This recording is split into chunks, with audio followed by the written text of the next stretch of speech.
Herkese merhaba, kanalıma hoş geldiniz. Bugün sizlere bubble mum yapılışını göstereceğim. Kullanmış olduğum malzemeler Soya wax, Fitil, Boya, Esans, Derece ve Silikon kalıp. Siz de benim gibi bubble mum yapmak istiyorsanız eğer 125 gram soya wax'ınızın olması yeterli oluyor. Soya wax'ı eritmek için bir kaba ihtiyacınız olacak. Tencere ya da cezvede kısık ateşte eritebilirsiniz. Ya da benimle usulü eritmek için büyük bir tencereyi yarısına kadar su ile doldurup set üstü ocakta kaynamaya bırakabilirsiniz. Ben benimle usulü erittim. Bu şekilde daha kolay oldu benim için.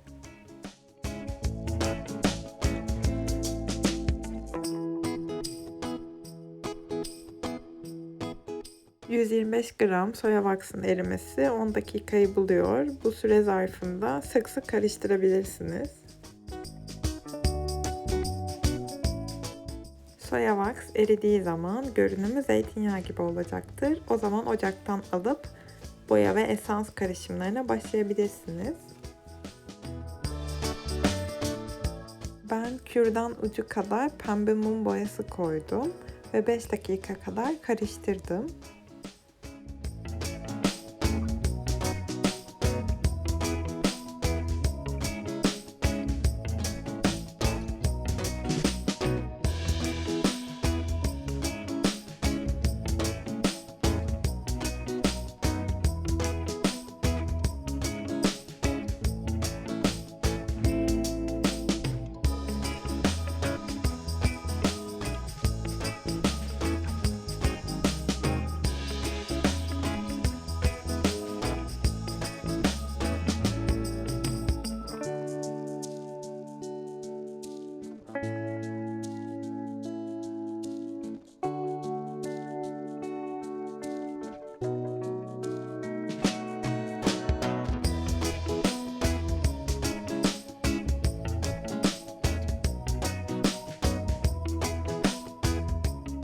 Sonrasında fitili kalıba geçireceğim. Ben kalıbı aldığımda arkasında delik yoktu. Makas yardımıyla kendim deldim. Siz de böyle bir durumla karşılaşırsanız makas yardımıyla çok kolay bir şekilde deliniyor.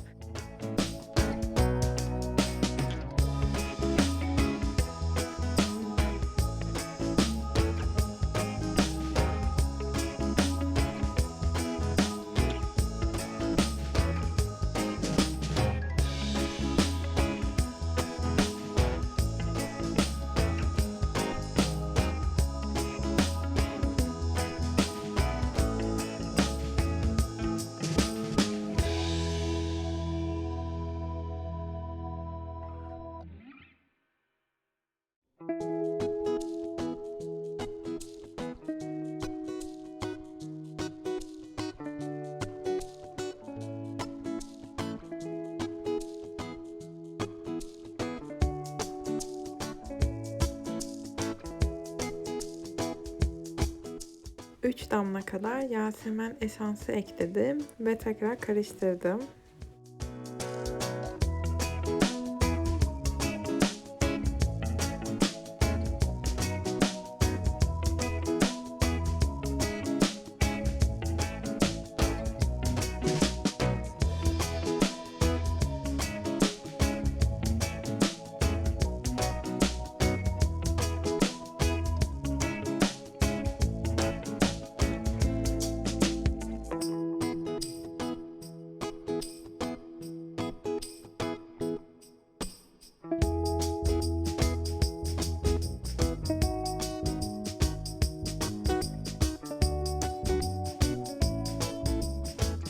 Dereceyle kontrol ediyorum. 70 dereceye düştüğü zaman kalıba dökeceğim.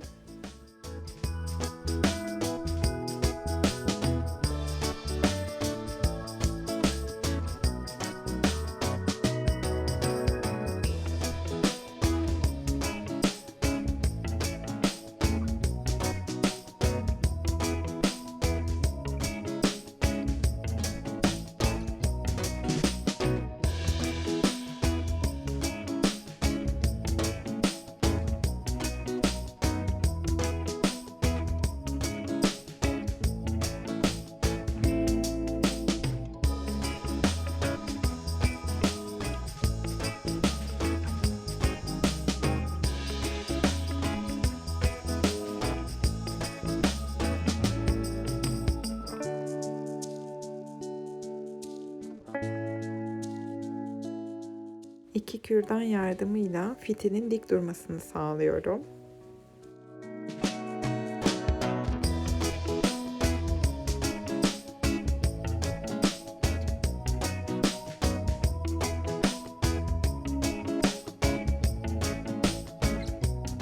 Bubble kalıplar ortalama 30-40 dakika içerisinde donuyorlar. Fakat ben 4-5 saat bekletme taraftarındayım. Çünkü çıkartırken dağılıyorlar.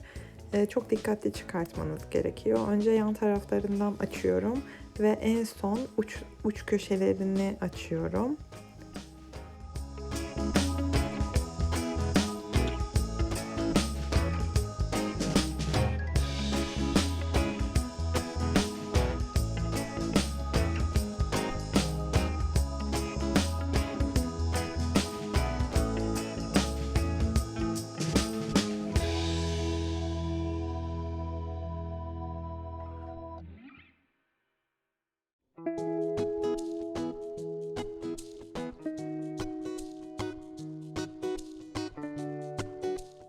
En son ters çevirip aşağıya doğru itiyorum ve kalıptan çıkartıyorum mumu.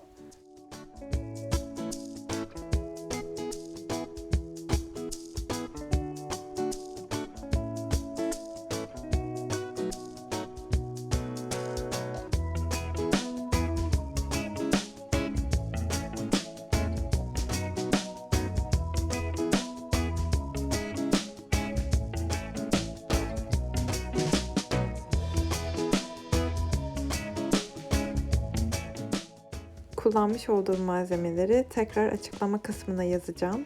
Siz de videomu beğenmeyi ve kanalıma abone olmayı unutmayın.